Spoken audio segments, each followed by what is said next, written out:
For my bat mitzvah, I would like to share a story of a heroic young woman called Esti Schwabenitz. Her story began on April 10th, 1941. She was my age, and she lived happily and comfortably with her parents and her two older sisters in Zagreb, Yugoslavia. Life was good until the day the Germans invaded Yugoslavia. The Ustaše took control of Zagreb on a Thursday. It was just one day before the Pesach Seder. Esti remembered that cool spring day so well. The window panes were steamy from soup simmering atop the stove. But Passover was not to be that year. First, Esti saw a swastika flag hanging outside their apartment, and then they heard a sudden banging on the front door. Everyone froze. The thumping continued, and Tata opened the door. "You have 2 hours to pack up and leave," a man barked at her family. He handed them a paper and clicked his heels, screaming, "If you don't leave, we will arrest you all." The family looked at each other, speechless. It was Esti's mother who set things in motion, madly gathering up blankets and stuffing them into suitcases. Esti watched her mom frantically running about, dumping food and clothing into the open suitcases. Mama would stop to admire a silver goblet or to hug a family photo, then continue to run about in panic. At the train station, hugging and crying, the family split up for the first time ever. Esti and her parents fled west through Slovenia and into Italy, bolting from train to train. Night became day, then night.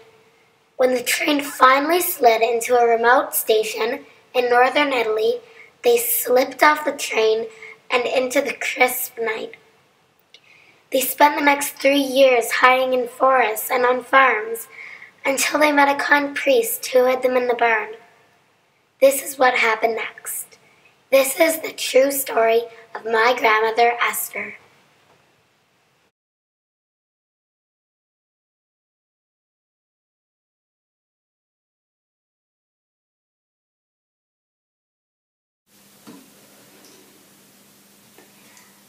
I've been ordered to sit here and wait until the Nazi officer is ready to see me.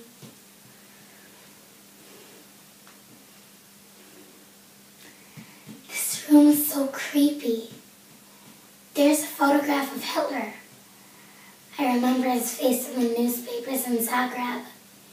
And here on the wall is a big swastika. It makes me shiver. It's so strange. We've been running from the Germans for 3 years, and today I walked right into their headquarters. Am I crazy? The priest said to say that we are from Milan and that our house there was bombed. I must also say that my father lost his hearing from the explosion, and we lost everything, including our identity papers. And I have to do all the talking. I'm only 14. I'm so cold and scared, and my feet hurt because my shoes are too small. But Mama says I should be happy about the holes in my shoes because they give me more room to wiggle my toes. What'll they do to us? My Mama, my Tata. The villagers must know we are Jews.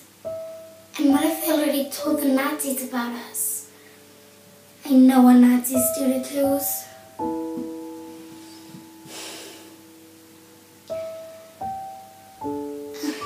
I'm so cold and so scared.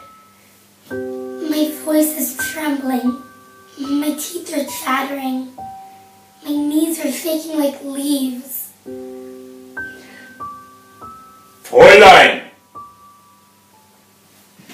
Is he calling me? I'll stand up tall.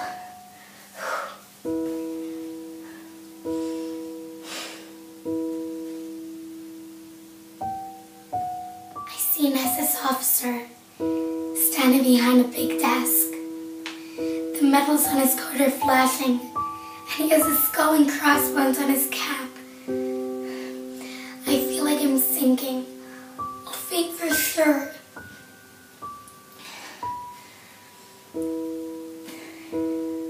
The officer is now speaking to me in German, and if he sees I understand, he will know I'm a Jew. I'll bite my lip and wait. He's just testing me. I will not be weak. I will stare at the holes in my shoes until I hear Italian from the interpreter. He's hitting his desk with his baton. I'm sure he'll kill us all. He said that we can stay in this village and that we'll get Italian identity cards and coupons for food. This is a miracle. I'm so thankful. Tata, we will survive.